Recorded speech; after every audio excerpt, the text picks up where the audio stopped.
माधोपुर नाम के गांव में किशन नाम का एक गरीब आदमी रहा करता था।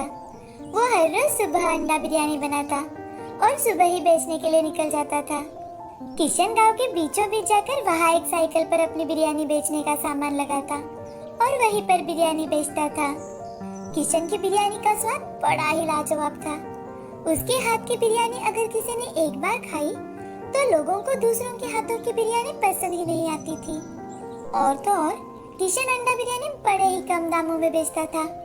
उसके बिरयानी का रेट था सिर्फ और सिर्फ 50 रुपए प्लेट। 50 रुपए के हिसाब से किशन उस पर ज्यादा से ज्यादा 10 रुपए ही मुनाफा निकालता था। उसे पैसों का बिल्कुल भी लालच नहीं था, इसीलिए किशन सभी लोगों को बहुत ही कम दामों में बिरयानी बेचा करता था। ऐसे ही एक दिन गांव का एक आदमी राजू किशन से, अरे किशन भाई, तुम बड़े ही कम दामों में बिरयानी बेचते हो भाई। मुझे तो लगता है कि तुम्हें अपनी बिरयानी के दाम बढ़ाने चाहिए। अरे राजू भाई, आपने बिल्कुल सही कहा, मगर सोचो, हमारे जैसे गरीब मजदूर लोगों को अगर बिरयानी खानी है तो वो कैसे खाएंगे। इसीलिए मैं लाभ का ज्यादा अपेक्षा ना करते हुए अपनी बिरयानी बेचता हूँ। हाँ किशन भाई, ये तो बहुत ही अच्छी बात कही आपने। चलो, अब मुझे भी एक प्लेट बिरयानी दे दो। ये लो भाई। किशन राजू को बिरयानी देता है और अपने बाकी के कस्टमर को भी बिरयानी देने लगता है। तभी उसकी बिरयानी खाकर एक छोटी सी बच्ची किशन के पास आकर, अंकल, आपकी ये अंडा बिरयानी मुझे बहुत पसंद है, क्या आप मुझे एक और बिरयानी देंगे? घर पर मेरा भाई है ना, मैं उसे भी बिरयानी खिलाना चाहती हूँ। अरे गुड़िया, क्यों नहीं, ये लो एक प्लेट और बिरयानी, ये तुम अपने घर लेकर जाओ। लेकिन अंकल, मेरे पास तो अब पैसे ही नहीं हैं। अरे बेटिया, मैंने कब तुम्हें पैसे मांगे? ये बिरयानी तुम्हारे लिए मेरी तरफ से है। Thank you uncle. वेलकम गुड़िया। किशन हर रोज गांव के बीचों बीच जाकर अपनी अंडा बिरयानी बेचा करता था। उस गांव के होटल वालों को किशन पर बहुत ज्यादा गुस्सा था, क्योंकि किशन अपनी अंडा बिरयानी सिर्फ और सिर्फ 50 रुपए प्लेट में बेचा करता था और तो और उसमें स्वाद भी लाजवाब था। तो लोग बिरयानी खाने के लिए होटल में जाते ही नहीं थे, सबके सब किशन के पास से ही बिरयानी खरीदते थे। ये सब देखकर एक होटल वाले हरिया को बहुत ज्यादा गुस्सा आता है और वो अपने लोगों से, अरे ये किशन का बच्चा इतने सस्ते में बिरयानी कैसे बेचता है? इसके बिरयानी बेचने से हमारे यहाँ कोई नहीं आता। अब हमें ग्राहक मिलना भी मुश्किल हो गया है।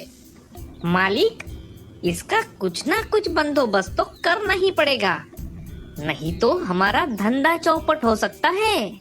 हाँ, मैं भी वही सोच रहा हूँ। तुम एक काम करो, अपने कुछ आदमियों को लेकर उसके साइकिल के दुकान पर जाओ और उसका पूरा दुकान तहस नहस कर डालो। हाँ, ये अच्छा रहेगा मालिक। कुछ ही देर में हरिया के नौकर अपने साथ हॉकी स्टिक लेकर किशन की दुकान पर जाते हैं। इतने सारे लोग अपनी तरफ हॉकी स्टिक लेकर आते थे, किशन बहुत ज्यादा डर जाता है कि तभी सारे के सारे लोग आकर किशन से, क्या रे, तेरे को मस्ती चढ़ी है क्या? जो हमारे मालिक के होटल के मुकाबले में तू बिरयानी बेचता है? अबे ओए चपड़गंजू, तेरे को खुद की जिंदगी प्यारी नहीं क्या बे? 2-3 आदमी मिलकर किशन का पूरा दुकान तहस नहस कर देते हैं और सभी किशन को नीचे गिराकर बहुत मारते हैं। कुछ बात अगर पल्ले पड़ी हो तो कल से यहाँ बिरयानी बेचने मत आना, समझे? नहीं तो और भी तरीके हैं हमारे पास समझाने के। अरे नहीं नहीं साहेब, मैं आज के बाद यहाँ कभी बिरयानी नहीं बेचूंगा साहेब, मुझे माफ कर दो साहेब। हाँ, यही तुम्हारे लिए सही रहेगा बच्चू। अब सभी आदमी वहाँ से चले जाते हैं। किशन उठकर किसी तरह से अपना सामान समेटने की कोशिश करने लगता है, लेकिन उसे बहुत ज्यादा दर्द हो रहा था। उसे कई सारी जख्में हुई थी। वो जैसे तैसे अपना सामान समेटकर घर चला जाता है। घर जाकर अपनी मलहम पट्टी करता है और खुद से, हे भगवान, मैंने लोगों को कम दाम में बिरयानी मिले इसलिए इतनी मेहनत की, मगर अच्छाई का तो जमाना ही नहीं रहा। अब से मैं बिरयानी कभी नहीं बेचूंगा। खुद से ऐसी बातें कर किशन थोड़ा सा खाना खाकर सो जाता है। 2-3 दिन आराम करने के बाद अब किशन मजदूरी का काम ढूंढने के लिए चला जाता है। उसे काम मिलते ही वो काम करने लगता है। बहुत थकावट वाला काम था, लेकिन फिर भी किशन वो काम मन लगाकर कर रहा था। किशन जहाँ पर काम करता था, एक दिन उस साइट का मालिक वहाँ पर आकर काम देख रहा था। उस दिन बहुत कड़ी धूप थी। अरे ये मुझे क्या हो रहा है? साइट के मालिक वहीं पर चक्कर आकर गिर जाते हैं। ये देख किशन जल्दी से उनके पास जाता है और उनके चेहरे पर पानी मारकर उन्हें होश में लाता है।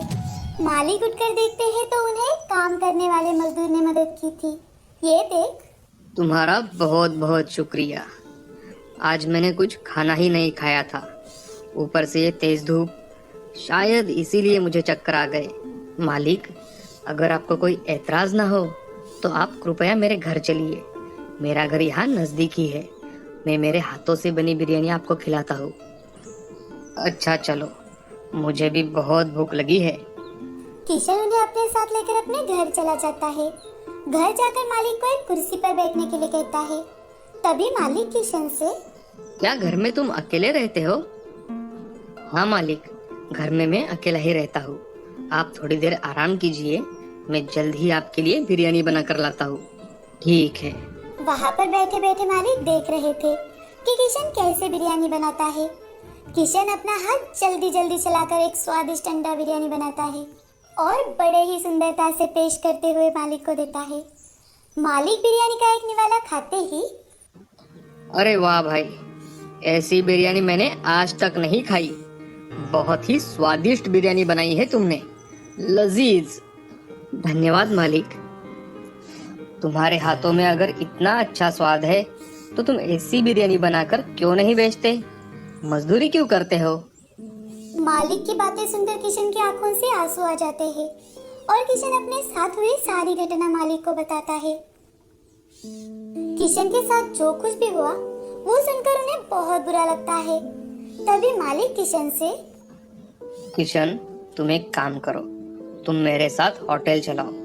मेरे कहने का मतलब है कि सारा निवेश मेरा ही रहेगा, और हाँ, मुनाफे में भी मैं सिर्फ 25% लूंगा।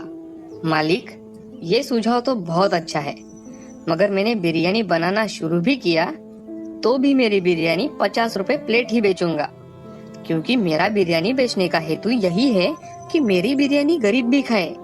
हाँ चलेगा किशन, तुम तुम्हारे हिसाब से तुम्हारा होटल चलाओ।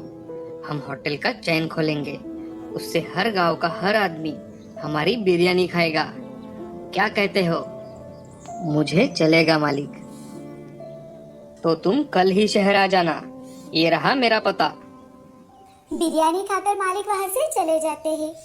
अब किशन दूसरे ही दिन उनसे मिलने के लिए शहर चला जाता है और उनसे मिलकर उनसे, लेकिन मालिक, मेरे हाथ की अंडा बिरयानी शहर के लोगों को पसंद तो आएगी ना? हमारे हाथ की बिरयानी मेरे जैसे हमेशा 5 स्टार होटल में खाना खाने वाले आदमी को पसंद आ सकती है, तो बाकी के लोगों को क्यों नहीं पसंद आएगी? तुम चिंता मत करो। ठीक है मालिक, अब तो मैं और भी मन लगाकर काम करूंगा। चलो, आज से हमारे होटल हर जगह खुलेंगे। पहले 1 महीना हम इस शहर में होटल चलाकर देखेंगे, बाद में हमारे होटल हर गांव में होंगे। और हाँ, हमारे होटल हम जिस जगह नहीं खोल सकते वहाँ हम हमारे होटल के नाम से फूड ट्रक चलाएंगे। जैसा आपको ठीक लगे मालिक, मुझे आपने इतना अच्छा मौका दिया है, अब मुझे बस इस मौके का सही इस्तेमाल करना है। अब किशन अपने नए काम में लग जाता है। नए होटल में उसकी अंडा बिरयानी बड़ी ही मशहूर हो गई। लोग आकर उसकी अंडा बिरयानी खाने लगे। अब उन दोनों ने मिलकर अपने होटल गांव-गांव जाकर खोले। लोगों को इतने सस्ते दामों में अच्छी क्वालिटी की अंडा बिरयानी मिल रही थी, तो गांव के लोग भी किशन से ही अंडा बिरयानी खरीदने लगे। दिन ब दिन वो मशहूर हो रहा था, बड़ा आदमी बन रहा था। ऐसे ही एक दिन किशन अपने गांव में आता है और अपने बॉडीगार्ड के साथ गांव में उसी जगह जाता है जहां पर कुछ समय पहले उसे पीटने वाले लोग खड़े थे। किशन अपने बॉडीगार्ड से, इधर पानी मांगने तक मारो। इनको पता चलना चाहिए कि अगर कोई गरीब आदमी अपना व्यापार करना चाहता है तो उसे करने देना चाहिए। इनके जैसे लोगों की वजह से ही आम आदमी धंधा करने का सोच भी नहीं सकता। किशन के ऐसे कहते ही बॉडीगार्ड उन लोगों को बहुत पीटते हैं और उन्हें फिर से ऐसा ना करे इसकी समझ देते हैं। अब माधोपुर गांव में किशन का नाम बड़े आदर के साथ लिया जा रहा था। उसे सभी लोग बड़ी इज्जत देने लगे। किशन से प्रेरित होकर अब गांव के लोग भी अपना अपना व्यवसाय करने लगे, अपना काम करने लगे। किशन ने अपनी कड़ी मेहनत के दम पर अपना नसीब बनाया था। इस कहानी से हमें ये सीख मिलती है कि हमेशा मेहनत करने वालों को अपनी मंजिल मिल ही जाती है और अपनी कड़ी मेहनत के दम पर हमेशा हम हमारे सपने पूरे कर सकते हैं।